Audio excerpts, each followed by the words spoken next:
मैं पढ़ाई पूरी करूँगी, मैं लॉ करूँगी। हੱਸਦੇ ਸੀ ਵਿੱਚ ਬਈ ਤੈਨੂੰ ਹੁਣ ਕੀ ਸੁੱਝਾ। ਇੱਕ ਵੀ ਐਬਸੈਂਟ ਨਹੀਂ ਸੀਗੀ ਜਦੋਂ ਜੁਆਇਨ ਕਰ ਲਿਆ। 9 ਅਕਤੂਬਰ ਨੂੰ ਮੈਂ ਜਾਣਾ ਸ਼ੁਰੂ ਕੀਤਾ ਸੀ। ਥਾਣੇ ਵਾਲਾ ਆਉਂਦਾ ਹੋਏਗਾ, ਪੁੱਛਦਾ ਹੋਏਗਾ ਕਿ ਲੰਬੜਦਾਰ ਸਾਹਿਬ ਕਿੱਧਰ ਨੇ, ਉਹ ਕਹਿੰਦੇ ਹੁਣ ਜੀ ਉਹ ਤਾਂ ਸਕੂਲ ਗਿਆ। ਅੱਛਾ ਪੜ੍ਹਾਉਂਦੇ ਆ? ਨਹੀਂ, ਉਹ ਪੜ੍ਹਦੇ ਆ 12ਵੀਂ ਜਮਾਤ 'ਚ। ਕਈ ਮੈਂ ਤਾਂ ਕਲਾਸ 'ਚ ਤਾਂ ਬਾਂਹ ਤਾਂ ਨਾਲ ਕੁੱਟ ਲੈਣੀ, ਈਵਨ ਐਗਜ਼ਾਮ 'ਚ ਵੀ ਕੁੱਟ ਲੈਣੀ, ਨਾਲ ਲਿਖ ਲੈਣਾ। ਇੱਦਾਂ ਹੋਇਆ ਤਾਂ ਹੈ, ਪਰ ਮਾਲਕ ਨੇ ਹਿੰਮਤ ਦਿੱਤੀ। ਮੇਰਾ ਸਕੂਲ ਜਾਣਾ ਮੈਨੂੰ ਕਾਫੀ ਫਰਕ ਪੈ ਗਿਆ। ਮੈਂ ਆਪਣੇ ਆਪ ਨੂੰ ਤੰਦਰੁਸਤੀ ਲੱਗ ਪਈ ਸਮਝਣ। ਤੁਸੀਂ ਆਤਮਾ ਤਾਂ ਪਰਮਾਤਮਾ ਦੀ ਨਜ਼ਰ 'ਚ ਸੱਚੇ ਰਹੋ। ਬਾਕੀ ਕੋਈ ਗੱਲ ਨਹੀਂ, ਜਿਹੜੀ ਜ਼ਿੰਦਗੀ ਆ ਜੋ ਹੋਊਗਾ, ਕੋਈ ਕਿਹੜੀ ਗੱਲ ਹੈ। ਲੋਕੀ ਦੇਖੋ ਜੀ ਆ ਹੁਣ ਮਹਾਮਾਰੀ ਨਾਲ ਵੀ ਮਰੇ ਆ।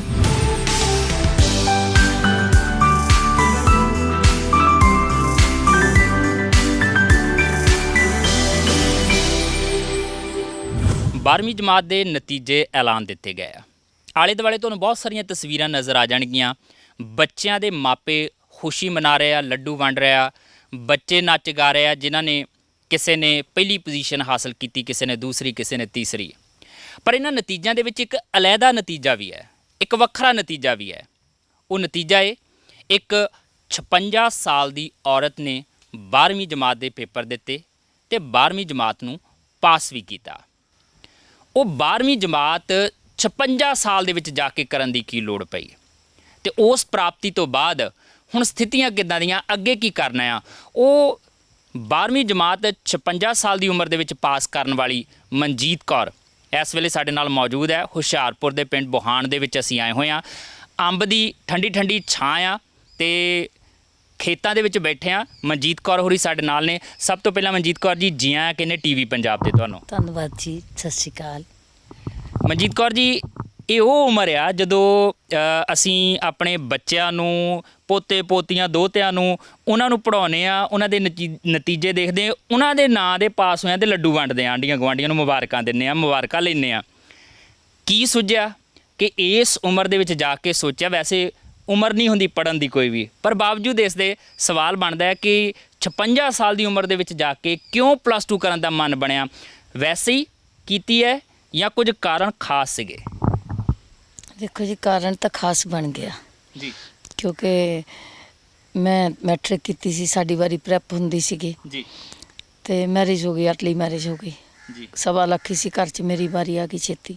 ਜੀ, ਉਸ ਤੋਂ ਬਾਅਦ ਫਿਰ ਸਰਕਮਸਟੈਂਸਿਸ ਇੱਦਾਂ ਦਾ ਹੋਏ, ਨਹੀਂ ਪੜ੍ਹਿਆ ਗਿਆ। ਪਹਿਲਾਂ ਤਾਂ ਇਨਲੌਜ਼ ਵੀ ਕਹਿੰਦੇ ਕੋਈ ਨਹੀਂ, ਬਾਅਦ 'ਚ ਪੜ੍ਹ ਲਿਓ। ਅਤੇ 40 ਸਾਲ ਬੀਤ ਗਏ। 1980 'ਚ ਮੇਰੀ ਮੈਰਿਜ ਹੋਈ ਸੀ।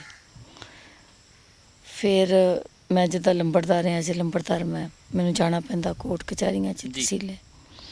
ਉੱਥੇ ਇੰਸੀਡੈਂਟ ਇੱਦਾਂ ਦਾ ਹੋ ਗਿਆ ਬਈ ਮੇਰੇ ਮਨ 'ਚ ਫਿਰ ਪੱਕਾ ਹੋ ਗਿਆ ਵੀ ਨਹੀਂ, ਪੜ੍ਹਨਾ ਹੈ ਬਾਈ, +2 ਕਰਨੀ ਆ। ਅਤੇ ਇਸ ਤੋਂ ਬਾਅਦ ਫਿਰ ਮੈਂ ਲੌ ਕਰਾਂ,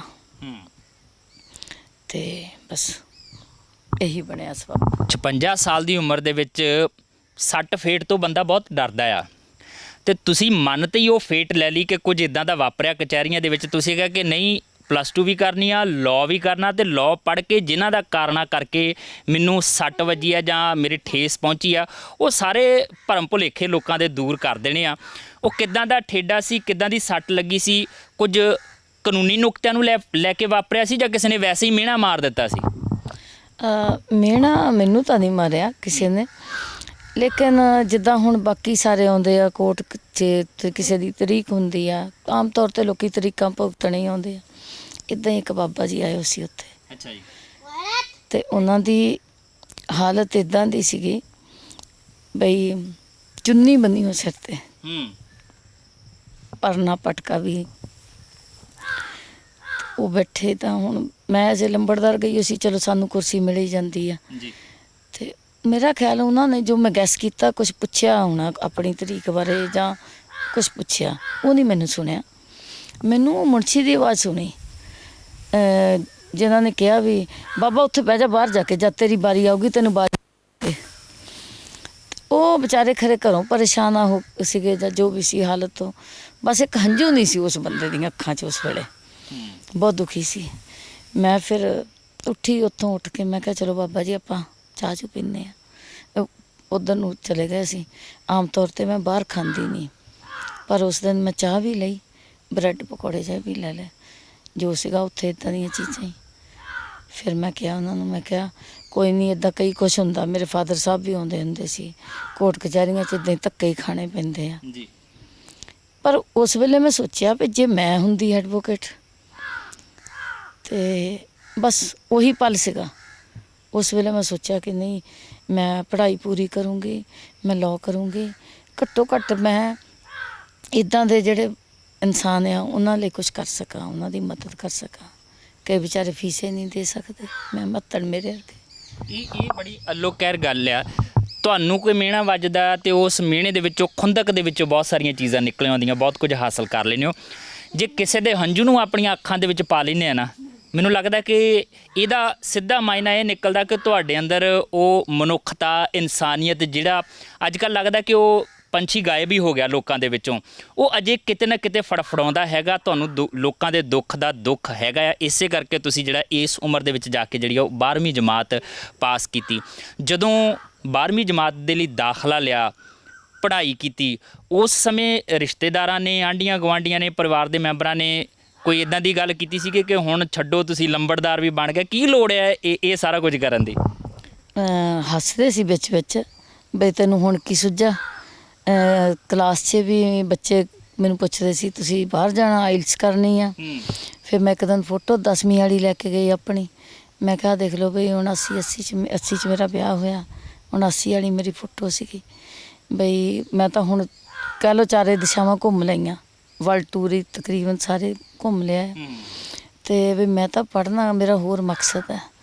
ਪ੍ਰਿੰਸੀਪਲ ਸਰ ਸਾਡੇ ਹੈਗੇ ਆ, ਸਿੱਖਿਆ ਅਧਿਕਾਰੀ ਜਿਹੜੇ, ਉਹਨਾਂ ਨੂੰ ਮੈਂ ਬੇਨਤੀ ਕੀਤੀ ਵੀ ਮੈਨੂੰ ਕਲਾਸਾਂ ਲਾ ਲੈਣ ਦਿਓ। ਉਹਨਾਂ ਨੇ ਮੇਰੀ ਬੇਨਤੀ ਪ੍ਰਵਾਨ ਕੀਤੀ। ਸਾਡੇ ਮਨੀਸ਼ ਸਰ ਹੈਗੇ ਆ, ਉਹਨਾਂ ਕੋਲੋਂ ਬਹੁਤ ਸੋਹਣਾ ਪੜ੍ਹਾਉਂਦੇ ਆ, ਬਹੁਤ ਮੋਟੀਵੇਟ ਕੀਤਾ ਮੈਨੂੰ ਸਾਰਿਆਂ ਨੇ। ਪ੍ਰਭਜੋਤ ਸਰ ਹੈਗੇ, ਰੋਮਾ ਮੈਮ ਆ। ਅਤੇ ਮੈਂ ਫਿਰ ਪੁੱਛਦੀ ਵੀ ਹੁੰਦੀ ਸੀ ਜਦੋਂ ਟੈਸਟ ਹੁੰਦੇ ਸੀ, ਮੈਂ ਸੋਚਣਾ ਵੀ ਮੈਂ ਕਿਤੇ ਸੀਨੀਅਰ ਕਰਕੇ ਏਜ ਦੇ ਵਿੱਚ ਬਾਕੀ ਬੱਚਿਆਂ ਨਾਲੋਂ ਮੈਨੂੰ ਕਿਤੇ ਨੰਬਰ ਕਿਤੇ ਵਾਧੂ ਨਾ ਦੇ ਦਿੰਦੇ ਹੋਣ, ਵੀ ਮੇਰੀ ਬੇਇੱਜ਼ਤੀ ਨਾ ਹੋਵੇ। ਮੈਂ ਕਿਹਾ, ਮੈਂ ਪੁੱਛੇ ਲਿਆ, ਮੈਂ ਕਿਹਾ ਸਰ ਵੈਸੇ ਸੱਚੀ ਦੱਸ ਦਿਓ ਮੈਂ ਕਿੰਨੇ ਕੁ ਪਾਣੀ 'ਚ ਆ। ਕਹਿੰਦੇ ਤੁਸੀਂ ਪਾਸ ਹੋ ਜਾਣਾ, ਕੋਈ ਐਸੀ ਗੱਲ ਨਹੀਂ, ਤੁਹਾਡੇ ਸੋਹਣੇ ਨੰਬਰ ਆਉਣੇ, ਤੁਹਾਨੂੰ ਨਾ ਜਿਹੜੇ ਉੱਤਰ ਆ ਘੜਨੇ ਆਉਂਦੇ ਆ। ਕਿਉਂਕਿ ਮੈਂ ਰੱਟਾ ਮੈਂ ਪੜ੍ਹ ਕੇ ਜਿੱਦਾਂ ਮੈਨੂੰ ਆਉਣਾ, ਜ਼ਿੰਦਗੀ ਦਾ ਵੀ ਤਜਰਬਾ ਹੋ ਗਿਆ। ਅਤੇ ਚਲੋ ਮਾਲਕ ਦੀ ਮਿਹਰ ਨਾਲ ਉਹਨਾਂ ਸਭ ਦਾ ਸਾਥ ਰਿਹਾ, ਅਤੇ ਚਲੋ ਆਪਣਾ ਬਹੁਤ ਸੋਹਣੇ ਨੰਬਰਾਂ 'ਚ ਮੈਂ ਪਾਸ ਹੋ ਗਈ। ਮੈਂ ਨਾ ਇੱਕ ਮੇਰੇ ਮਨ ਦੇ ਅੰਦਰ ਕਿਉਰਿਓਸਿਟੀ ਜਿਹੜੀ ਆ ਉਹ ਜਾਗ ਰਹੀ ਹੈ। ਜਦੋਂ ਤੁਸੀਂ ਕਲਾਸ 'ਚ ਜਾ ਕੇ ਬੈਠਦੇ ਹੋਵੋਗੇ, ਉਹ 12ਵੀਂ ਜਮਾਤ ਦੇ ਜਿਹੜੇ ਬੱਚੇ ਹੋਣਗੇ ਅਤੇ ਉਹਨਾਂ ਦੀ ਉਮਰ ਅਤੇ ਤੁਹਾਡੀ ਉਮਰ ਦੇ ਵਿੱਚ ਇੱਕ ਵੱਡਾ ਵਕਫਾ ਆ। ਪਰ ਜਦੋਂ ਉਹ ਵਿਦਿਆਰਥੀ ਵਾਲੀ ਬੈਂਚ 'ਤੇ ਜਾ ਕੇ ਕੋਈ ਬੈਠ ਜਾਂਦਾ ਨਾ, ਉਹਦੇ ਮਨ ਦੇ ਅੰਦਰ ਛੋਟੀਆਂ ਸ਼ਰਾਰਤਾਂ ਵੀ ਪੈਦਾ ਹੁੰਦੀਆਂ। ਉਹ ਵਿਦਿਆਰਥੀ ਜੀਵਨ ਮਾਣ ਕੇ ਤੁਹਾਨੂੰ ਲੱਗਦਾ ਵੀ ਹੈ ਕਿ ਹੁਣ ਆਪਾਂ ਵਿਦਿਆਰਥੀ ਵੀ ਬਣਨਾ ਆ। ਉਹ ਘਰ ਦੇ ਵਿੱਚ ਜੋ ਕੁਝ ਹੈਗੇ ਆ ਜਾਂ ਜਿਹੜੀ ਉਮਰ ਦੇ, ਉਹ ਦੂਰ ਕਰ ਦਿੰਦੇ ਆ ਸੰਸੇ। ਸ਼ਰਾਰਤਾਂ ਕੀਤੀਆਂ ਜਮਾਤ ਦੇ ਵਿੱਚ, ਸਹੇਲੀਆਂ ਬਣਾਈਆਂ, ਖੂਬ ਮਜ਼ੇ ਕੀਤੇ, ਜਿੱਦਾਂ ਪਹਿਲਾਂ 10ਵੀਂ ਜਮਾਤ 'ਚ ਕਰਿਆ ਕਰਦੇ ਸੀਗੇ ਉਸ ਦੌਰ 'ਚ। ਮੈਂ ਤਾਂ ਪ੍ਰਿੰਸੀਪਲ ਸਰ ਨੂੰ ਜਿੱਦਾਂ ਦੁਪਹਿਰ ਨੂੰ ਥੋੜ੍ਹੀ ਜਿਹੀ ਸੈਰ ਕਰਦੇ ਹੁੰਦੇ ਸੀ, ਮੇਰਾ ਉਸ ਵੇਲੇ ਘਰ ਮੈਂ ਆਉਂਦੀ ਹੁੰਦੀ ਸੀ, ਤਾਂ ਮੈਨੂੰ ਜੇ ਸਾਹਮਣੇ ਮਿਲਦੇ ਸੀਗੇ ਤਾਂ ਮੈਂ 100 ਵਾਰੀ ਹੁਣ ਵੀ ਕਹਿੰਦੀ ਹਾਂ, ਮੈਂ ਕਹਿੰਦੀ ਸੀ ਸਰ ਮੈਂ ਬਹੁਤ ਥੈਂਕਫੁਲ ਹਾਂ ਤੁਹਾਡੀ, ਤੁਸੀਂ ਮੈਨੂੰ ਮੇਰਾ ਉਹ ਟਾਈਮ ਦੇ ਦਿੱਤਾ ਜਿਹੜਾ ਸਟੂਡੈਂਟ ਵਾਲਾ ਸੀ, ਮੈਂ ਇਹਨੂੰ ਇੰਜੋਏ ਕੀਤਾ, ਬਹੁਤ ਵਧੀਆ ਲੱਗਾ। ਮਤਲਬ ਬੱਚੇ ਵੀ ਬਹੁਤ ਅੱਛੇ ਸੀਗੇ, ਬੜਾ ਅੱਛਾ ਸਾਥ ਰਿਹਾ ਬੱਚਿਆਂ ਦਾ, ਅਤੇ ਸਾਰਾ ਕੁਛ ਬਹੁਤ ਵਧੀਆ ਰਿਹਾ। ਮੈਂ ਬਹੁਤ ਇੰਜੋਏ ਕੀਤਾ। ਮੇਰੇ ਖਿਆਲ 'ਚ ਮੇਰੀ ਇੱਕ ਵੀ ਐਬਸੈਂਟ ਨਹੀਂ ਸੀਗੀ ਜਦੋਂ ਜੁਆਇਨ ਕਰ ਲਿਆ। 9 ਅਕਤੂਬਰ ਨੂੰ ਮੈਂ ਜਾਣਾ ਸ਼ੁਰੂ ਕੀਤਾ ਸੀ, ਅਤੇ ਬਕਾਇਦਾ ਸਵੇਰੇ ਉੱਠ ਕੇ 8 ਵਜੇ ਉਹ ਟਾਈਮ ਹੁੰਦਾ ਸੀ ਸਿਆਲ ਦੇ ਵਿੱਚ, ਅਤੇ ਉਦੋਂ ਵੀ ਜਾਣਾ, ਅਤੇ ਬਿਲਕੁਲ ਬਕਾਇਦਾ ਟੀਚਰ ਦੀ ਪਰਮਿਸ਼ਨ ਤੋਂ ਬਗੈਰ ਅੰਦਰ ਨਹੀਂ ਵੜਨਾ ਜਿੱਦਾਂ ਬਾਕੀ ਨਿਆਣੇ ਸੀ। ਮਤਲਬ ਉਹ ਸਾਰਾ ਕੁਛ ਮੈਨੂੰ ਚੰਗਾ ਲੱਗਦਾ ਸੀਗਾ, ਅਤੇ ਮੈਂ ਉੱਦਾਂ ਹੀ ਰਹੀ ਹਾਂ ਜਿੱਦਾਂ ਬਾਕੀ ਸਟੂਡੈਂਟ ਸੀ। ਪਰ ਮੈਂ ਪਹਿਲੇ ਦਿਨ ਬੱਚਿਆਂ ਨੂੰ ਦੱਸਤਾ ਸੀ, ਮੈਂ ਕਿਹਾ ਬੱਚਿਓ ਮੈਂ ਤੁਹਾਡੀਆਂ ਨਾ ਦਾਦੀਆਂ ਜਾਂ ਨਾਨੀਆਂ ਵਰਗੀ ਹੈਗੀ ਆ, ਅਤੇ ਪਰ ਮੈਂ ਪੜ੍ਹਨਾ ਤੁਹਾਡੇ ਨਾਲ ਆ, ਤੁਹਾਡੇ ਵਰਗੀ ਸਟੂਡੈਂਟ ਸਮਝਿਓ ਮੈਨੂੰ। ਉਹ ਬੱਚੇ ਤਾਂ ਸ਼ਰਾਰਤਾਂ ਕਰਦੇ ਹੋਣਗੇ, ਉਹਨਾਂ 'ਤੇ ਫਿਰ ਪਰਦਾ ਤਾਂ ਪਾ ਲੈਂਦੇ ਹੋਣਗੇ, ਕਿਉਂਕਿ ਟੀਚਰ ਕਈ ਵਾਰੀ ਇਹ ਵੀ ਮੰਨ ਲੈਂਦਾ ਨਾ ਕਿ ਜੇ ਇਹ ਸਿਆਣਾ ਵਿਦਿਆਰਥੀ ਮੇਰੀ ਕਲਾਸ 'ਚ ਹੈਗਾ ਅਤੇ ਜੇ ਕਿਸੇ ਨੇ ਸ਼ਰਾਰਤ ਕੀਤੀ ਹੈ ਦੱਸ ਦੇਗਾ ਮੈਨੂੰ, ਅਤੇ ਫਿਰ ਪਰਦੇ ਤਾਂ ਪਾ ਲੈਂਦੇ ਹੋਵੋਗੇ ਆਪਣੇ ਸਾਥੀ ਜਿਹੜੇ ਸਹਿਪਾਠੀ ਹੈ ਨਾ। ਬਿਲਕੁਲ ਇੱਦਾਂ ਤਾਂ ਕਰਨਾ ਹੁੰਦਾ ਸੀ। ਇੱਕ ਵਾਰੀ ਸਰ ਮੈਨੂੰ ਕਹਿੰਦੇ ਵੀ ਬਾਹਰ ਨਹੀਂ ਜਾਣ ਦੇਣਾ, ਅਤੇ ਇਹ ਮੁੰਡਾ ਇੱਕ ਕਹਿੰਦਾ 2 ਵਾਰੀ ਪੁੱਛਿਆ, ਮੈਂ ਕਿਹਾ ਨਹੀਂ ਜਾਣਾ ਬਈ। ਤੀਜੀ ਵਾਰ ਪੁੱਛਿਆ, ਕਹਿੰਦਾ ਜਾ। ਮੈਂ ਕਿਹਾ ਵੀ ਕਾਕਾ ਹੁਣ ਤਾਂ ਤੂੰ ਭਾਵੇਂ ਕਲਾਸ 'ਚ ਜੋ ਮਰਜ਼ੀ ਕਰ ਲਈ, ਤੈਨੂੰ ਮੈਂ ਬਾਹਰ ਨਹੀਂ ਜਾਣ ਦੇਣਾ। ਤੇ ਉਹਦਾ ਮੁੰਡਾ ਬਹੁਤ ਬੀਬਾ, ਉਹਦਾ ਸਮਾਈਲਿੰਗ ਫੇਸ ਹੁੰਦਾ ਸੀ, ਹਮੇਸ਼ਾ ਉਹਨੇ ਸਮਾਈਲ ਦੇਣੀ। ਦੂਜੇ ਦਿਨ ਮੈਂ ਉਹਨੂੰ ਵੱਡਾ ਸਾਰਾ ਨਾ ਓਵਰ ਟਾਈਮ ਜਦੋਂ ਸਵੇਰੇ ਸੀ ਵੱਡਾ ਸਾਰਾ ਸੌਰੀ ਲਿਖਿਆ। ਕਹਿੰਦਾ ਨਹੀਂ ਕੋਈ ਨਹੀਂ, ਮਤਲਬ ਇੰਨੀ ਰਿਸਪੈਕਟ ਕਰਦੇ ਸੀ। ਇਹ ਬੜੇ ਮਜ਼ੇਦਾਰ ਪਲ ਹੁੰਦੇ ਆ, ਔਰ ਖ਼ਾਸ ਤੌਰ ਤੇ ਜਦੋਂ ਤੁਸੀਂ ਲੰਬੇ ਵਕਫੇ ਬਾਅਦ ਇਹਨਾਂ ਚੀਜ਼ਾਂ ਨੂੰ ਮੈਨੂੰ ਲੱਗਦਾ ਕਿ ਹੰਡਾਉਂਦੇ ਹੋ ਨਾ, ਉਹ ਸਵਾਦ ਹੀ ਵੱਖਰਾ ਹੁੰਦਾ, ਅਲੱਗਾ ਸਵਾਦ ਹੁੰਦਾ ਆ। ਕਿਉਂਕਿ ਵਿਦਿਆਰਥੀ ਜੀਵਨ ਜਦੋਂ ਲਗਾਤਾਰ ਚੱਲਦਾ ਤੇ ਸ਼ਾਇਦ ਉਸ ਵਿਦਿਆਰਥੀ ਜੀਵਨ ਦੀ ਮਹੱਤਤਾ ਜਿਹੜੀ ਹੁੰਦੀ ਹੈ, ਉਹਦਾ ਆਨੰਦ ਜਿਹੜਾ ਹੁੰਦਾ ਆ, ਉਹ ਪਲ ਜਿਹੜੇ ਗੋਲਡਨ ਮੂਮੈਂਟਸ ਜਿਨ੍ਹਾਂ ਨੂੰ ਆਪਾਂ ਕਹਿੰਦੇ ਹੁੰਦੇ ਆ, ਉਹਨਾਂ ਦਾ ਸ਼ਾਇਦ ਸਾਨੂੰ ਅਹਿਸਾਸ ਬਹੁਤ ਦੇਰ ਬਾਅਦ ਹੁੰਦਾ ਆ। ਪਰ ਜਦੋਂ ਅਸੀਂ ਇੱਕ ਲੰਬਾ ਵਕਫਾ ਲੰਘਾਉਣ ਤੋਂ ਬਾਅਦ ਦੁਬਾਰਾ ਵਿਦਿਆਰਥੀ ਜੀਵਨ 'ਚ ਪੈਂਦੇ ਆ ਨਾ, ਫਿਰ ਸਾਨੂੰ ਲੱਗਦਾ ਕਿ ਹਾਂ ਅਸੀਂ ਹੁਣ ਪਹਿਲੇ ਨਾਲੋਂ ਵੀ ਦੁੱਗਣਾ ਆਨੰਦ ਇਸ ਪੜ੍ਹਾਈ ਦੇ ਵਿੱਚੋਂ ਲੈ ਰਹੇ ਹਾਂ। ਅੱਛਾ, ਇੱਕ ਚੀਜ਼ ਇਹ ਵੀ ਹੁੰਦੀ ਹੋਏਗੀ, ਕਿਉਂਕਿ ਲੰਬੜਦਾਰ ਵੀ ਉਹ ਥਾਣਿਆਂ ਕਚਹਿਰੀਆਂ ਦੇ ਕੰਮ ਵੀ ਬਹੁਤ ਸਾਰੇ ਪੈਂਦੇ ਆ, ਤੇ ਉਸ ਦੌਰ ਦੌਰਾਨ ਕੋਈ ਅਫਸਰ ਆਂਦਾ ਹੋਏਗਾ, ਕੋਈ ਪੰਚਾਇਤ ਸਕੱਤਰ ਆਂਦਾ ਹੋਏਗਾ, ਕੋਈ ਥਾਣੇ ਵਾਲਾ ਆਉਂਦਾ ਹੋਏਗਾ, ਪੁੱਛਦਾ ਹੋਏਗਾ ਕਿ ਲੰਬੜਦਾਰ ਸਾਹਿਬ ਕਿੱਧਰ ਨੇ? ਉਹ ਕਹਿੰਦੇ ਹੁਣ ਜੀ ਉਹ ਤਾਂ ਸਕੂਲ ਗਿਆ। ਅੱਛਾ, ਪੜ੍ਹਾਉਂਦੇ ਆ? ਨਹੀਂ, ਉਹ ਪੜ੍ਹਦੇ ਆ 12ਵੀਂ ਜਮਾਤ 'ਚ। ਸਕੂਲ ਆਉਂਦੇ ਸੀ ਕਈ ਵਾਰੀ ਕਿਸੇ ਨੇ ਆਉਣਾ ਸਕੂਲ ਪੁੱਛਣਾ ਬਈ ਜਾਣਾ ਹੈ ਤਾਂ ਲੰਬੜਦਾਰ ਜੀ ਤਾਂ, ਤੇ ਮੈਂ ਕਹਿ ਰੱਖਿਆ ਹੁੰਦਾ ਸੀ ਕਿਉਂਕਿ ਮੈਨੂੰ ਨਾ ਇੰਨਾ ਚੰਗਾ ਲੱਗਦਾ ਸੀ ਪੜ੍ਹਨਾ, ਤੇ ਮੈਂ ਕਹਿ ਦਿੰਦੀ ਸੀ, ਸਾਨੂੰ ਦੱਸਦਾ ਸੀ ਵੀ ਮੈਂ ਇੰਨੀ ਦੇਰ ਬਾਅਦ ਹੀ ਜੇ ਮੈਨੂੰ ਕੋਈ ਲੈਣਾ ਹੈ ਤਾਂ ਦੱਸ ਦਈਓ, ਇੰਨੀ ਦੇਰ ਬਾਅਦ ਮੈਂ ਜਾਣਾ ਆ। ਤੇ ਫਿਰ ਜਦੋਂ ਮੈਂ 2-4 ਮਿੰਟ 'ਚ ਅਗਲੇ ਨੂੰ ਦੱਸ ਦਿੰਦੀ ਸੀ ਵੀ ਜਦੋਂ ਮੇਰਾ ਖਾਲੀ ਪੀਰੀਅਡ ਹੋਣਾ ਉਸ ਹਿਸਾਬ ਦੇ ਵਿੱਚ ਮੈਂ ਸ਼ਹਿਰ ਪੁੱਜ ਜਾਊਂਗੀ, ਕੋਈ ਨਹੀਂ ਜੀ। ਤੇ ਮੈਂ ਕੰਮ ਵੀ ਕਰਦੀ ਰਹੀ ਹਾਂ ਵਿੱਚ, ਤੇ 2-3 ਵਾਰ ਘਰ ਵੀ ਆਉਣਾ ਮੈਂ, ਕਿਉਂਕਿ ਮੈਨੂੰ ਥੋੜ੍ਹਾ ਹੁੰਦਾ ਸੀਗਾ ਵੀ ਕਿਉਂਕਿ ਮੈਂ ਇੱਦਾਂ ਦੀ ਬਿਮਾਰੀ ਨਾਲ ਫਾਈਟ ਕੀਤਾ ਤਾਂ ਮੈਨੂੰ ਵਾਸ਼ਰੂਮ ਵੀ ਮੈਂ ਪ੍ਰਾਈਵੇਟ ਹੀ ਯੂਜ਼ ਕਰਦੀ ਹਾਂ। ਮੈਂ ਨਾ ਇਸੇ ਪਾਸੇ ਵੱਲ ਆਉਣਾ ਚਾਹੁੰਦਾ ਸੀਗਾ, ਕਿਉਂਕਿ ਉਹ ਹਲਕੀਆਂ ਫੁਲਕੀਆਂ ਗੱਲਾਂ ਕੀਤੀਆਂ ਮੈਂ, ਉਹ ਬੜੀਆਂ ਆਨੰਦ ਦਿੰਦੀਆਂ ਨੇ। ਸ਼ਾਇਦ ਸਾਡੇ ਦਰਸ਼ਕ ਜਦੋਂ ਇੰਨੀ ਕੁ ਗੱਲਬਾਤ ਸੁਣਨਗੇ ਉਹਨਾਂ ਨੂੰ ਲੱਗੇਗਾ ਕਿ ਇਹ ਤਾਂ ਸੁਖਾਲਾ ਜਿਹਾ ਕੰਮ ਹੈ, ਇਹ ਕੋਈ ਵੱਡਾ ਮਾਰਕਾ ਨਹੀਂ ਮਾਰਿਆ, ਚਲੋ ਕੋਈ ਨਾ, ਇਸ ਉਮਰ 'ਚ ਜਾ ਕੇ ਕੀਤਾ, ਇਹਨੂੰ ਪ੍ਰਾਪਤੀ ਮੰਨ ਸਕਦੇ ਹਾਂ। ਪਰ ਮਨਜੀਤ ਕੌਰ ਹੁਰੀ ਉਸ ਬਿਮਾਰੀ ਨਾਲ ਵੀ ਇਸ ਵੇਲੇ ਜੂਝ ਰਿਹਾ, ਜਿਸ ਬਿਮਾਰੀ ਨੇ ਕਈਆਂ ਦੀ ਨੱਕ 'ਚ ਦਮ ਕੀਤਾ ਹੋਇਆ ਹੈ, ਔਰ ਲੋਕ ਉਸ ਬਿਮਾਰੀ ਦਾ ਨਾਮ ਸੁਣ ਕੇ ਟੁੱਟ ਜਾਂਦੇ ਆ। ਜਿਨ੍ਹਾਂ ਨੂੰ ਹੁੰਦੀ ਹੈ ਉਹ ਤਾਂ ਮੁਕਾਬਲਾ ਕਰਦੇ ਕਰਦੇ ਆ, ਸੁਣਨ ਵਾਲੇ ਵੀ ਇੱਕ ਵਾਰੀ ਤਰਾ ਜਾਂਦੇ ਆ।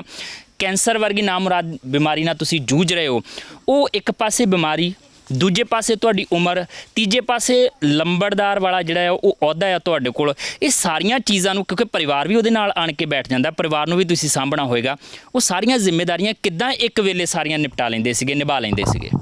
ਆਈ ਹੈਡ ਅ ਕੈਂਸਰਸ ਟਿਊਮਰ, ਮੈਨੂੰ ਕੈਂਸਰ ਸੀ, ਲੇਕਿਨ ਹੁਣ ਮੈਨੂੰ ਜਿਹੜੇ ਮੇਰੇ ਟੈਸਟ ਹੁੰਦੇ, ਤੁਹਾਨੂੰ ਪਤਾ ਟੈਸਟ ਵੀ ਬੜੇ ਟਫ ਹੁੰਦੇ ਕੈਂਸਰ ਦੇ, ਉਹਦੇ 'ਚ ਪੈਟ ਸਕੈਨ ਤੇ ਇਹ ਤੇ ਉਹ ਕਈ ਕੁਛ ਹੁੰਦਾ, ਤੇ ਉਹਦੇ 'ਚ ਹੁਣ ਦਵਾਈ ਤਾਂ ਚਲੋ ਬੰਦੇ ਨੇ ਖਾਣੀ ਹੁੰਦੀ ਆ, ਤਾਂ ਉਮਰ ਖਾਣੀ ਹੁੰਦੀ ਆ, ਲੇਕਿਨ ਡਾਕਟਰ ਕਹਿੰਦੇ ਕਿ ਤੂੰ ਠੀਕ ਹੈ, ਕੋਈ ਗੱਲ ਨਹੀਂ ਜੀ।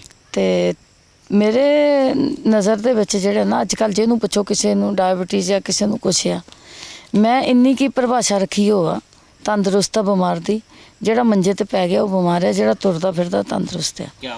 ਮੈਂ ਕਹਿੰਦੀ ਰੱਬਾ ਮੈਂ ਤੁਰਦੀ ਫਿਰਦੀ ਹਾਂ, ਤੇਰਾ ਸ਼ੁਕਰ ਹੈ ਸੱਚੇ ਪਾਤਸ਼ਾਹ, ਤੇ ਮਾਲਕ ਹਿੰਮਤ ਦਿੰਦਾ। ਤੇ ਬਾਕੀ ਕੁਛ ਇੱਕ ਮੈਂ ਮੈਡੀਸਨ ਲੈਂਦੀ, ਮੇਰਾ ਪਲਸ ਰੇਟ ਹਾਈ ਹੋ ਜਾਂਦਾ, ਉਹਦੇ ਨਾਲ ਡਰੋਜ਼ੀਨੈਸ ਹੁੰਦੀ ਆ, ਉਹ ਮੈਂ ਫਿਰ ਸਕੂਲ ਟਾਈਮ 'ਚ ਨਹੀਂ ਸੀ ਲੈਂਦੀ, ਅੱਗੇ ਪਿੱਛੇ ਕਰਕੇ ਲੈਣੀ, ਬਾਅਦ 'ਚ ਲੈਣੀ ਜੀ। ਤੇ ਫਿਰ ਕੁਛ ਦਵਾਈਆਂ ਇੱਦਾਂ ਦੀ ਹੁੰਦੀਆਂ ਜਿਹਦੇ ਨਾਲ ਤੁਹਾਨੂੰ ਯੂਰਿਨ ਪਾਸ ਹੁੰਦਾ ਖਾਣ ਤੋਂ ਬਾਅਦ, ਉਹ ਵੀ ਮਤਲਬ ਇੱਦਾਂ ਕਰਨੀ, ਇੱਦਾਂ ਦਾ ਥੋੜ੍ਹਾ ਜਿਹਾ ਮਤਲਬ ਰਿਹਾ। ਤੇ ਬਾਕੀ ਹੱਡ ਹੁੱਡ ਵੀ ਫਿਰ ਤੁਹਾਨੂੰ ਪਤਾ ਜਦੋਂ ਕੀਮੋ ਲੱਗਦੀਆਂ ਜਾਂ ਰੇਡੀਏਸ਼ਨ ਹੁੰਦੀ ਉਹ ਗੱਲ ਨਹੀਂ ਬਣਦੀ, ਲਿਖਣ 'ਚ ਦਿੱਕਤ ਆਉਂਦੀ ਸੀ ਕਈ, ਮੈਂ ਇੱਦਾਂ ਕਲਾਸ 'ਚ ਇੱਦਾਂ ਬਾਂਹ ਇੱਦਾਂ ਨਾਲ ਕੁੱਟ ਲੈਣੀ, ਈਵਨ ਐਗਜ਼ਾਮ 'ਚ ਵੀ ਕੁੱਟ ਲੈਣੀ, ਨਾਲ ਲਿਖ ਲੈਣਾ, ਇੱਦਾਂ ਹੋਇਆ ਤਾਂ ਹੈ, ਪਰ ਮਾਲਕ ਨੇ ਹਿੰਮਤ ਦਿੱਤੀ ਤੇ ਸਭ ਠੀਕ ਹੋ ਗਿਆ। ਹਿੰਮਤ ਦੀ ਗੱਲ ਮੈਨੂੰ ਤਾਂ ਪਤਾ ਨਹੀਂ ਕਿਉਂ ਜਦੋਂ ਹਿੰਮਤ ਦੀ ਗੱਲ ਜਦੋਂ ਵੀ ਆਉਂਦੀ ਹੈ, ਤੁਹਾਡੇ ਵਰਗੇ ਸ਼ਖਸੀਅਤਾਂ ਨਾਲ ਜਦੋਂ ਮਿਲਦਾ ਹੈ, ਇੰਟਰਵਿਊ ਕਰਦਾ ਉਹਨਾਂ ਨੂੰ, ਬਾਬਾ ਨਜ਼ਮੀ ਬਾਰ-ਬਾਰ ਮੇਰੇ ਜ਼ਿਹਨ ਦੇ ਵਿੱਚ ਆ ਜਾਂਦਾ, ਜਿਹੜਾ ਇਹ ਕਹਿੰਦਾ ਕਿ ਬੇਹਿੰਮਤੇ ਨੇ ਜਿਹੜੇ ਬਹਿ ਕੇ ਸ਼ਿਕਵਾ ਕਰਨ ਮੁਕੱਦਰਾਂ ਦਾ, ਉੱਗਣ ਵਾਲੇ ਉੱਗ ਪੈਂਦੇ ਨੇ ਸੀਨਾ ਪਾੜ ਕੇ ਪੱਥਰਾਂ ਦਾ। ਉਹ ਹਿੰਮਤ ਜਿਹੜੀ ਤੁਹਾਡੇ ਅੰਦਰ ਦੀ ਹੈ ਨਾ, ਉਹ ਬਹੁਤ ਸਾਰੀਆਂ ਮੁਸ਼ਕਲਾਤਾਂ ਜਿਹੜੀਆਂ ਆਉਂਦੀਆਂ ਨੇ, ਰਾਹ ਦੀਆਂ ਰੁਕਾਵਟਾਂ ਹੁੰਦੀਆਂ ਨੇ, ਉਹ ਸਾਰੀਆਂ ਤੋਂ ਪਾਰ ਪਾ ਦਿੰਦੀ ਆ ਤੁਹਾਨੂੰ। ਤਬਦੀਲੀ ਕੀ ਆ ਗਈ ਆ ਹੁਣ +2 ਕਰਨ ਤੋਂ ਬਾਅਦ? ਕਿਉਂਕਿ ਇੱਕ ਤਾਂ ਤੁਸੀਂ ਮਿੱਥ ਲਿਆ ਨਾ ਕਿ ਲਾਅ ਕਰਨਾ ਹੈ, ਲਾਅ ਕਰਕੇ ਕੇਸ ਲੜਨੇ ਆ ਉਹਨਾਂ ਲੋਕਾਂ ਦੇ ਜਿਹੜੇ ਪੈਸੇ ਨਹੀਂ ਦੇ ਸਕਦੇ ਆ, ਉਹਨਾਂ ਲੋਕਾਂ ਦੀ ਲੜਾਈ ਲੜਨੀ ਆ ਜਿਨ੍ਹਾਂ ਨੂੰ ਧੱਕੇ ਮਿਲਦੇ ਆ ਥਾਣਿਆਂ ਕਚਹਿਰੀਆਂ ਤੋਂ। ਪਰ ਤੁਹਾਡੀ ਜ਼ਿੰਦਗੀ ਦੇ ਵਿੱਚ 12ਵੀਂ ਜਮਾਤ ਪਾਸ ਕਰਨ ਤੋਂ, ਕਿਉਂਕਿ ਲੌ ਤਾਂ ਅਜੇ ਕਰਨਾ ਹੈ ਨਾ, ਪਰ 12ਵੀਂ ਜਮਾਤ ਪਾਸ ਕਰਨ ਤੋਂ ਬਾਅਦ ਕਿਹੜੀ ਤਬਦੀਲੀ ਤੁਹਾਨੂੰ ਲੱਗਦਾ ਕਿ ਆ ਗਈ ਆ ਹੁਣ? ਕੌਨਫੀਡੈਂਸ ਆਇਆ ਵੀ ਐਡੀ ਕੋਈ ਗੱਲ ਨਹੀਂ ਮਨਜੀਤ ਕੌਰ, ਤੂੰ ਲੌ ਵੀ ਕਰ ਹੀ ਲੈਣਾ ਆ। ਜੇ ਇਹ ਤੂੰ ਹੁਣ ਇਹ ਪੜ੍ਹ ਲਿਆ, ਇਹਦੇ 'ਚ ਵੀ ਪਹਿਲਾਂ ਮੈਨੂੰ ਹੁੰਦਾ ਸੀਗਾ ਕਿਉਂਕਿ ਇਸ ਏਜ ਦੇ ਵਿੱਚ ਸਿਟਿੰਗ ਨਹੀਂ ਬਣਦੀ, ਸਾਹ ਲਓ ਆਸੇ ਪਾਸੇ ਮਾਰੋ ਤਾਂ ਫਿਰ ਜਾ ਕੇ ਕਰੋ। ਸਾਡਾ ਐਜੂਕੇਸ਼ਨ ਸਿਸਟਮ ਵੀ ਇਦਾਂ ਦਾ ਨਾ ਕਿ 3-3 ਘੰਟੇ ਲਗਾਤਾਰ ਲਿਖੀ ਜਾਓ, ਪੇਪਰਾਂ ਦੇ ਵਿੱਚ ਲਿਖੀ ਚੱਲੋ, ਉਹਦੇ ਮਾਇਨੇ ਨਿਕਲਦੇ ਆ, ਕਿੰਨੇ ਨਿਕਲਦੇ ਆ, ਰੱਟਾ ਲਾਇਆ ਤੁਸੀਂ ਜਾਂ ਉਹਨੂੰ ਗ੍ਰੈਬ ਕੀਤਾ ਆ, ਗ੍ਰਹਿਣ ਕੀਤਾ, ਉਹ ਸਾਰੀਆਂ ਚੀਜ਼ਾਂ ਕਿਨਾਰੇ ਤੇ ਆ, ਪਰ ਲਿਖਣਾ 3 ਘੰਟੇ ਲਗਾਤਾਰ ਹੈ ਨਾ। ਬਿਲਕੁਲ। ਤੇ ਉਹਦੇ 'ਚ ਇਹ ਹੁੰਦਾ ਸੀਗਾ ਇਦਾਂ, ਫਿਰ ਮੈਂ ਕਿਹਾ ਵੀ ਕੋਈ ਨਹੀਂ, ਸਿਰੜ ਆ, ਸਿਰੜ ਦੇ ਨਾਲ ਸਾਰਾ ਕੁਝ ਹੋ ਜਾਂਦਾ। ਬਈ ਮੈਨੂੰ ਸਰ ਕਹਿੰਦੇ ਸੀਗੇ ਤੁਸੀਂ ਲਿਖਿਆ ਕਰੋ, ਕਿੰਨੇ ਪੇਜ ਲਿਖਿਆ ਕਰੋ, ਉਹ ਪ੍ਰੈਕਟਿਸ ਦੇ ਨਾਲ ਮੈਨੂੰ ਫਰਕ ਪਿਆ। ਤੇ ਦੂਸਰੀ ਗੱਲ ਇਹ ਸੀਗੀ ਜਿਹੜੀ ਮਤਲਬ ਮੇਰਾ ਸਕੂਲ ਜਾਣਾ ਮੈਨੂੰ ਕਾਫੀ ਫਰਕ ਪੈ ਗਿਆ, ਮੈਂ ਆਪਣੇ ਆਪ ਨੂੰ ਤੰਦਰੁਸਤੀ ਲੱਗ ਪਈ ਸਮਝਣ, ਮੈਨੂੰ ਤਾਂ ਕੋਈ ਗੱਲੇ ਨਹੀਂ, ਮੈਂ ਠੀਕ ਆ। ਤੇ ਹੁਣ ਮੈਨੂੰ ਹੈਗਾ ਵੀ ਕੋਈ ਗੱਲ ਨਹੀਂ, ਇਹ ਵੀ ਹੋ ਹੀ ਜਾਣਾ, ਹੁਣ ਅਗਲਾ ਵੀ ਸਟੈਪ ਜਿਹੜਾ ਆ ਉਹ ਵੀ ਮਾਲਕ ਨੇ ਪਰੇ ਚਾੜੂਗਾ। ਹੁਣ ਲੌ ਕਰਨ ਦੇ ਲਈ ਕਿਹੜੀਆਂ ਤਿਆਰੀਆਂ ਚੱਲਦੀਆਂ ਪਈਆਂ ਤੁਹਾਡੀਆਂ? ਐਡਮਿਸ਼ਨ ਨੂੰ ਲੈ ਕੇ, ਉਸ ਖੇਤਰ ਦੇ ਵਿੱਚ ਜਾਣ ਨੂੰ ਲੈ ਕੇ ਕਿਸ ਤਰੀਕੇ ਦੀਆਂ ਤਿਆਰੀਆਂ ਹੁਣ? ਕਿਉਂਕਿ ਰਿਜ਼ਲਟ ਆ ਗਿਆ, ਉਸ ਤੋਂ ਬਾਅਦ ਉਹੀ ਸਾਰਾ ਕੁਝ ਹੋਣਾ ਕਿ ਅਗਲੀ ਐਡਮਿਸ਼ਨ ਕਿੱਥੇ ਹੋਣੀ ਆ। ਬੱਚਿਆਂ ਨੂੰ ਵੀ ਚਿੰਤਾ ਹੈਗੀ ਆ 12ਵੀਂ ਕਰਨ ਵਾਲਿਆਂ ਨੂੰ, ਤੇ ਮਨਜੀਤ ਕੌਰ ਹੋਰਾਂ ਨੂੰ ਤਾਂ ਆਪਣੀ ਵੱਖਰੇ ਤਰੀਕੇ ਦੀ ਚਿੰਤਾ ਹੈ ਨਾ। ਬਿਲਕੁਲ ਜੀ, ਪਹਿਲਾਂ ਸੁਣਦੀ ਸੀਗੀ ਬਈ MP 'ਚ ਹੈਗਾ ਆ, ਚੇਨਈ ਆ, ਕੁਰੂਕਸ਼ੇਤਰ ਆ, ਫਿਰ ਹੁਣ ਲੇਟੈਸਟ ਆ ਜਦੋਂ ਹੁਣ ਇੰਟਰਵਿਊ ਹੋਈਆਂ ਉਹਨਾਂ ਨੂੰ, ਕਿਉਂਕਿ ਮੇਰੀ ਹੈਲਥ ਬਾਰੇ ਪਤਾ, ਤਾਂ ਮੈਨੂੰ ਕਿਸੇ ਨੇ ਦੱਸਿਆ ਕਿ ਹੁਸ਼ਿਆਰਪੁਰ 'ਚ ਵੀ ਹੈ ਇੱਕ ਯੂਨੀਵਰਸਿਟੀ, ਤੇ ਮੈਂ ਹੁਣ ਸੋਚਦੀ ਫਿਰ ਮੈਂ ਨੇੜੇ ਹੀ ਪੜੂੰਗੀ, ਹੁਸ਼ਿਆਰਪੁਰ ਹੀ। ਕੰਸਲਟ ਕੀਤਾ ਹੈ ਲੌ ਕਰਨ ਦੇ ਲਈ ਉਸ ਕਾਲਜ ਨਾਲ, ਉਸ ਸੰਸਥਾ ਨਾਲ ਜਿੱਥੇ ਤੁਹਾਨੂੰ ਲੱਗਦਾ ਕਿ ਇੱਥੇ ਹੁਸ਼ਿਆਰਪੁਰ ਦੇ ਵਿੱਚ ਲੌ ਦੀ ਤੁਹਾਡੀ ਪੜ੍ਹਾਈ ਪੂਰੀ ਹੋ ਜਾਏਗੀ? ਹਾਂਜੀ, ਮੈਨੂੰ ਕਿਸੇ ਨੇ ਆਪਣੇ ਰੇਡੀਓ ਸਟੇਸ਼ਨ ਤੋਂ ਉਹਨਾਂ ਨੇ ਸਰ ਕਹਿੰਦੇ ਸੀਗੇ ਵੀ ਕੋਈ ਫਿਕਰ ਨਾ ਕਰੋ ਤੁਸੀਂ, ਵੀ ਤੁਹਾਡੇ ਮਾਰਕਸ ਠੀਕ ਹੈਗੇ ਆ ਤੇ ਤੁਹਾਨੂੰ ਇੱਥੇ ਐਡਮਿਸ਼ਨ ਮਿਲ ਜਾਊਗਾ। ਹੁਣ ਜਿਹੜਾ ਪਰਿਵਾਰ ਤੁਹਾਡੀ +2 'ਚ ਐਡਮਿਸ਼ਨ ਵੇਲੇ ਤੁਸੀਂ ਕਹਿੰਦੇ ਆ ਕਿ ਥੋੜ੍ਹਾ ਹੱਸਿਆ ਵੀ ਸੀਗਾ, ਥੋੜ੍ਹਾ ਕਿਹਾ ਵੀ ਸੀਗਾ ਕਿ ਇਹ ਕੀ ਕਰਨ ਲੱਗ ਪਿਆ, ਇਸ ਨਤੀਜੇ ਤੋਂ ਬਾਅਦ ਜਿਹੜਾ ਉਹ ਹੁਣ ਕੀ ਕਹਿ ਰਿਹਾ ਪਰਿਵਾਰ? ਥੋੜ੍ਹਾ ਹੌਸਲਾ ਵਧਾ ਰਿਹਾ, ਉਹਨਾਂ ਨੂੰ ਲੱਗਾ ਹੈ ਕਿ ਹਾਂ ਨਹੀਂ ਮਨਜੀਤ ਕੌਰ ਜਿਹੜਾ ਨਿੱਠ ਲੈਂਦੀ ਹੈ ਨਾ ਉਹ ਕਰਕੇ ਛੱਡਦੀ ਹੈ, ਤੇ ਹੁਣ ਲਾਅ ਵੀ ਕਰਕੇ ਛੱਡੇਗੀ, ਹੁਣ ਤੁਹਾਡੇ ਨਾਲ ਖੜੇ, ਕੁਛ ਇੱਦਾਂ ਦੀ ਤਬਦੀਲੀ ਨਜ਼ਰ ਆਉਂਦੀ ਤੁਹਾਨੂੰ? ਹਾਂ, ਮੈਨੂੰ ਕਹਿੰਦੇ ਆ, ਮੇਰੇ ਬ੍ਰਦਰ ਆ ਸਵੇਰੇ, ਉਹ ਖੁਦ ਐਡਵੋਕੇਟ ਨੇ, ਭਾਬੀ ਜੀ ਐਡਵੋਕੇਟ ਹੈ, ਤੇ ਉਹ ਕਹਿੰਦੇ ਸੀ ਦੀਦੀ ਕੋਈ, ਮੈਂ ਕਿਹਾ ਵੀ ਤੁਹਾਡਾ ਭੈਣਾਂ ਭਰਾਵਾਂ ਦਾ ਸਹਿਯੋਗ ਆ, ਤੁਹਾਡੇ ਸਾਥ ਨਾਲ ਹੀ ਮੈਂ ਚੱਲ ਪਈ ਵੀ ਹੋ ਗਿਆ। ਕਹਿੰਦੇ ਨਹੀਂ ਦੀਦੀ ਤੁਸੀਂ ਕਰ ਜਾਣਾ, ਤੁਸੀਂ ਫਿਕਰ ਨਾ ਕਰੋ। ਤੇ ਮੈਂ ਫਿਰ ਸਵੇਰੇ ਹੱਸਦੀ, ਮੈਂ ਕਿਹਾ ਆਹੋ ਜੇ ਕੋਈ ਦਿੱਕਤ ਆਊਗੀ ਤਾਂ ਮੈਂ ਭਰਾ ਕੋਲੋਂ ਟਿਊਸ਼ਨ ਰੱਖ ਲੂੰਗੀ, ਕਿਹੜੀ ਗੱਲ ਹੈ ਜੀ। ਤੇ ਸੋ ਮੇਰੇ ਖਿਆਲ 'ਚ ਹੁਣ ਬਸ ਆਪਣਾ ਇਹੋ ਮਿਸ਼ਨ ਹੈਗਾ ਆ, ਤੇ ਹਿੰਮਤ ਕਰਾਂਗੇ, ਮਾਲਕ ਹਿੰਮਤ ਦਊਗਾ, ਸੱਚੇ ਪਾਤਸ਼ਾਹ ਦੇ ਉੱਪਰ ਚੜ੍ਹ ਜਾਊਗਾ। ਪਰਿਵਾਰ ਦੇ ਤੇ ਸਹਿਯੋਗ ਤੁਸੀਂ ਕਹਿੰਦੇ ਕਿ ਹੁਣ ਥੋੜ੍ਹਾ ਜਿਹਾ ਹੋਰ ਮਿਲਣ ਲੱਗ ਪਿਆ ਪਾਸ ਕਰਨ ਤੋਂ ਬਾਅਦ, ਪਹਿਲਾਂ ਥੋੜ੍ਹਾ ਜਿਹਾ ਸੀ ਪਰ ਫਿਰ ਸਾਥ ਮਿਲਿਆ। ਪਿੰਡ ਦੇ ਲੋਕ, ਜਦੋਂ ਤੁਸੀਂ ਲੰਬੜਦਾਰ ਹੁੰਦੇ ਆ ਨਾ, ਤੇ ਵੈਸੇ ਵੀ ਕਹਿੰਦੇ ਨੇ ਐਡਾ ਕਿ ਤੂੰ ਲੰਬੜਦਾਰ ਲੱਗਾ ਹੈ ਨਾ, ਤੇ ਪਰ ਤੁਸੀਂ ਤਾਂ ਲੰਬੜਦਾਰ ਹੋ, ਜ਼ਿੰਮੇਵਾਰੀਆਂ ਵੱਧ ਜਾਂਦੀਆਂ, ਪਿੰਡ ਦੇ ਲੋਕਾਂ ਦੀਆਂ ਆਸ਼ਾਵਾਂ ਵੀ ਵੱਧ ਜਾਂਦੀਆਂ ਤੁਹਾਡੇ ਤੋਂ, ਨਿੱਕੇ ਨਿੱਕੇ ਕੰਮਾਂ ਲਈ ਕੋਸ਼ਿਸ਼ ਹੁੰਦੀ ਹੈ ਕਿ ਫੌਰੀ ਤੌਰ 'ਤੇ ਕਰਵਾ ਲਿਆ ਜਾਵੇ। ਪਿੰਡ ਦੇ ਲੋਕ ਤੁਹਾਡੀ ਇਸ ਪ੍ਰਾਪਤੀ ਤੋਂ ਬਾਅਦ ਕਿੱਦਾਂ ਦਾ ਵਿਵਹਾਰ ਉਹਨਾਂ ਦਾ, ਕਿੰਨਾ ਕੁ ਖੁਸ਼ ਹੋਏ, ਕਿਸ ਤਰੀਕੇ ਨਾਲ ਉਹ ਦੇਖਦੇ ਤੁਹਾਡੀ ਇਸ ਪ੍ਰਾਪਤੀ ਨੂੰ? ਖੁਸ਼ ਤਾਂ ਹੋਏ, ਕਿਉਂਕਿ ਜਿੱਦਾਂ ਤੁਹਾਨੂੰ ਪਤਾ ਲੰਬੜਦਾਰ ਜਾਂਦੇ ਆ, ਅਗਲੇ ਗੱਡੀਆਂ 'ਚ ਲੈ ਕੇ ਜਾਂਦੇ ਆ, ਤੇ ਫਿਰ ਸੇਵਾ ਪਾਣੀ ਵੀ ਕਰਨਾ ਹੁੰਦਾ, ਤਾਂ ਪਹਿਲਾਂ ਤਾਂ ਫਿਰ ਪਿੰਡ ਵਾਲਿਆਂ ਨੂੰ ਇਹ ਵੀ ਹੈਗਾ ਵੀ ਇਹ ਲੰਬੜਦਾਰ ਇੱਦਾਂ ਦਾ ਜਿਹਨੇ ਆਪਣੀ ਗੱਡੀ ਯੂਜ਼ ਕਰਨੀ ਆ, ਕਿਸੇ ਕੋ ਪਾਣੀ ਦਾ ਘੁੱਟ ਨਹੀਂ ਪੀਣਾ। ਤੇ ਉਹਨਾਂ ਨੂੰ ਹੁਣ ਜਿਹੜੇ ਨੌਜਵਾਨ ਸਭਾ ਵਾਲੇ ਮੁੰਡੇ ਆ ਉਹ ਵੀ ਕਹਿੰਦੇ ਆ ਵੀ ਤੁਸੀਂ ਇਹ ਕਰੋਗੇ ਤਾਂ ਵਧੀਆ ਹੋਊਗਾ, ਤੇ ਸਹਿਯੋਗ ਆ ਸਭ ਦਾ। ਮੇਰੀ ਫੈਮਿਲੀ ਦੇ ਵਿੱਚ ਇਹੀ ਆ, ਪਿੰਡ ਵਾਲੇ, ਮੈਂ ਤਾਂ ਇਹੀ ਸਮਝਦੀ ਹਾਂ ਕਿ ਜਦੋਂ ਮੇਰੇ ਹਸਬੈਂਡ ਦੀ ਡੈਥ ਹੋਈ, ਕਿਉਂਕਿ ਮੇਰਾ ਭੈਣ ਭਰਾ ਨਹੀਂ ਕੋਈ ਪਿੱਛੋਂ, ਤਾਂ ਕੁਛ ਲੋਕ ਜਦੋਂ ਅਫਸੋਸ 'ਤੇ ਆਏ ਤਾਂ ਕੁਛ ਉਹਨਾਂ ਨੇ ਮੈਨੂੰ ਇੱਕ ਗੱਲ ਕਹੀ ਸੀ, ਨਹੀਂ ਤਾਂ ਮੈਂ ਸੋਚਦੀ ਸੀ ਕਿ ਮੈਂ ਵਾਪਸ ਬਾਹਰ ਹੀ ਚਲ ਜਾਵਾਂ, ਵੀ ਕੀ ਹੈ ਇੱਥੇ ਹੁਣ। ਹਸਬੈਂਡ ਸੀਗੇ ਉਹ ਵੀ ਨਹੀਂ ਰਹੇ, ਤੇ ਕਿਸੇ ਦੀ ਗੱਲ ਕੁਛ ਇੱਦਾਂ ਦੀ ਹੁੰਦੀ ਆ। ਇੱਕ ਬੀਬੀ ਜੀ ਆਏ, ਬਜ਼ੁਰਗ, ਚਲ ਗਏ ਦੁਨੀਆ ਤੋਂ ਵਿਚਾਰੇ, ਕਹਿੰਦੇ ਕੁੜੀਏ ਆਰਾਮ ਨਾਲ ਬਹਿ ਜੀ, ਤੇਰੇ ਪੇਕੇ ਵੀ ਇੱਥੇ ਤੇ ਤੇਰੇ ਸਹੁਰੇ ਵੀ ਇੱਥੇ ਹੀ ਆ। ਤੇ ਉਹ ਵੀ ਬਹੁਤ ਅੱਛੇ ਲਫ਼ਜ਼ ਸੀਗੇ ਤੇ ਮੈਂ ਬੜੀ ਸੋਹਣੀ ਠੀਕ ਆ, ਹੌਲੀ ਹੌਲੀ ਬੰਦੇ ਨੂੰ ਜੀਣਾ ਆ ਜਾਂਦਾ ਸਾਰਾ ਕੁਝ। ਤੇ ਫੈਮਿਲੀ ਤਾਂ ਮੇਰੀ ਇਹੀ ਹੈ ਜੀ, ਮੈਂ ਤਾਂ ਇੱਦਾਂ ਹੀ ਸਮਝਦੀ ਹਾਂ ਵੀ ਇਹ ਸਾਰੇ ਮੇਰੇ ਆਪਣੇ ਆ। ਕੁਝ ਗੱਲਾਂ ਕਈਆਂ ਹੁੰਦੀਆਂ ਨੇ ਉਹ ਸਿਆਣਿਆਂ ਦਾ ਕਿਹਾ ਤੇ ਔਲੇ ਦਾ ਖਾਦਾ ਕਹਿੰਦੇ ਨਾ ਬਹੁਤ ਦੇਰ ਬਾਅਦ ਪਤਾ ਲੱਗਦਾ, ਥੋੜੀ ਦੇਰ ਬਾਅਦ ਅਸਰ ਕਰਦਾ। ਤੇ ਮੈਨੂੰ ਲੱਗਦਾ ਕਿ ਉਹ ਬਜ਼ੁਰਗ ਬੀਬੀ ਨੇ ਜਿਹੜੀ ਤੁਹਾਡੇ ਕੰਨ 'ਚ ਫੂਕ ਮਾਰੀ ਸੀਗੀ, ਅੱਜ ਉਸ ਗੱਲ ਦਾ ਅਹਿਸਾਸ ਜ਼ਰੂਰ ਕਰਦੇ ਹੋਵੋਗੇ ਕਿ ਜਿਹੜਾ ਕਿਹਾ ਸੀਗਾ ਕਿ ਸਹੁਰੇ ਤੇ ਪੇਕੇ ਇੱਥੇ ਹੀ ਆ ਸਾਰਾ ਕੁਝ, ਤੇ ਜੋ ਕੁਝ ਇੱਥੇ ਨੇ ਤੁਹਾਨੂੰ ਦੇ ਦਿੱਤਾ ਹੈ ਨਾ ਇਸ ਵੇਲੇ, ਤੇ ਹੋ ਸਕਦਾ ਸੀ ਵਿਦੇਸ਼ 'ਚ ਹੁੰਦੇ ਤੇ ਉਹ ਸਾਰਾ ਕੁਝ ਇੱਦਾਂ ਨਾ ਮਿਲਦਾ, ਅਸੀਂ ਤੁਹਾਡੀ ਇੰਟਰਵਿਊ ਨਾ ਕਰਨ ਆਉਂਦੇ। ਸਾਡੇ ਵਰਗੇ ਹੋਰ ਕਿੰਨੇ ਚੈਨਲ ਹੈ ਜਿਹੜੇ ਤੁਹਾਨੂੰ ਇਸ ਵੇਲੇ ਲੱਭ ਰਹੇ ਆ ਕਿ ਤੁਹਾਡੇ ਨਾਲ ਆਣ ਕੇ ਗੱਲਬਾਤ ਜਿਹੜੀ ਉਹ ਕੀਤੀ ਜਾਵੇ। ਵਿਦੇਸ਼ ਦੀ ਗੱਲ ਕੀਤੀ, ਤੁਸੀਂ ਵਿਦੇਸ਼ ਦੇ ਵਿੱਚ ਵੀ ਰਹੇ ਹੋ, ਬਹੁਤ ਘੱਟ ਲੋਕ ਹੁੰਦੇ ਨਾ ਜਿਹੜੇ ਵਿਦੇਸ਼ ਤੋਂ ਪਰਤ ਕੇ ਇੱਥੇ ਕੰਮ ਕਰਨਾ ਚਾਹੁੰਦੇ ਆ। ਬਹੁਤੇ ਤਾਂ ਪੰਜਾਬੀ ਇਸ ਵੇਲੇ ਇੱਥੋਂ ਦੌੜਨਾ ਚਾਹੁੰਦੇ ਹੋ, ਦਿਲ ਨਹੀਂ ਕੀਤਾ। ਉੱਥੇ ਦਾ ਸਿਸਟਮ ਵੀ ਬਹੁਤ ਵਧੀਆ ਆ, ਉੱਥੇ ਦੀਆਂ ਫੈਸਿਲਿਟੀਜ਼ ਜਿਹੜੀਆਂ ਗੱਲ ਅਕਸਰ ਕੀਤੀ ਜਾਂਦੀ ਉਹ ਵਧੀਆ ਆ, ਆਬੋ ਹਵਾ ਬਹੁਤ ਸੋਹਣੀ ਆ, ਮੁਲਕ ਬਹੁਤ ਸੋਹਣੇ ਹੈਗੇ ਆ ਉਹ। ਤੇ ਉਸੇ ਸਿਸਟਮ ਦੇ ਵਿੱਚ, ਜਿਸ ਸਿਸਟਮ ਦੇ ਵਿੱਚ ਤੁਸੀਂ ਉਸ ਬਜ਼ੁਰਗ ਦੀਆਂ ਅੱਖਾਂ 'ਚ ਪਾਣੀ ਦੇਖਿਆ, ਉਹਦੀਆਂ ਅੱਖਾਂ ਦੀਆਂ ਪਾਣੀ ਨੂੰ ਆਪਣੀਆਂ ਅੱਖਾਂ ਦੇ ਵਿੱਚ ਲਿਆ, ਉਸ ਸਿਸਟਮ ਦੇ ਵਿੱਚ ਆਣ ਕੇ ਖੁਜਲਣ ਦੇ ਲਈ, ਲੜਨ ਦੇ ਲਈ ਆਣ ਕੇ ਵਾਪਸ ਇੱਥੇ ਆ ਗਏ ਹੋ। ਲੱਗਾ ਨਹੀਂ ਕਿ ਉੱਥੇ ਹੀ ਰਹਿਣਾ ਚਾਹੀਦਾ, ਵਿਦੇਸ਼ ਦੇ ਵਿੱਚ ਉਹ ਜ਼ਿਆਦਾ ਬਿਹਤਰ ਆ? ਕਦੀ ਨਹੀਂ ਲੱਗਾ, ਇਹ ਤਾਂ ਸਾਰਾ ਕੁਝ ਵਧੀਆ, ਮੈਨੂੰ ਲਗਾਓ ਵੀ ਸੀ, ਇਹ ਹੁਣ ਵੀ ਹੈਗਾ। ਉਹ ਕਹਿੰਦੇ ਨਾ ਬਈ ਜਿਸ ਦੇਸ਼ ਦਾ ਖਾਈਏ ਉਹਦਾ ਬੁਰਾ ਨਹੀਂ ਮੰਗੀਦਾ।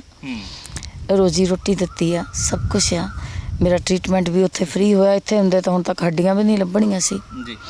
ਸਾਰਾ ਕੁਝ ਵਧੀਆ, ਪਰ ਮੈਨੂੰ ਨਾ ਰੋਜ਼ ਸੁਪਨੇ ਗਲੀਆਂ ਦੇ ਹੀ ਆਉਂਦੇ ਹੁੰਦੇ ਸੀ। ਜਿੰਨਾ ਚਿਰ ਰਹੀ ਹਾਂ ਮੇਰਾ ਜੀ ਕਰਦਾ ਹੁੰਦਾ ਸੀ ਵੀ ਮੈਂ ਜਾਵਾਂ, ਮੈਂ ਪਿੰਡ ਜਾਵਾਂ, ਮੈਨੂੰ ਉੱਥੇ ਠੀਕ ਹੈ।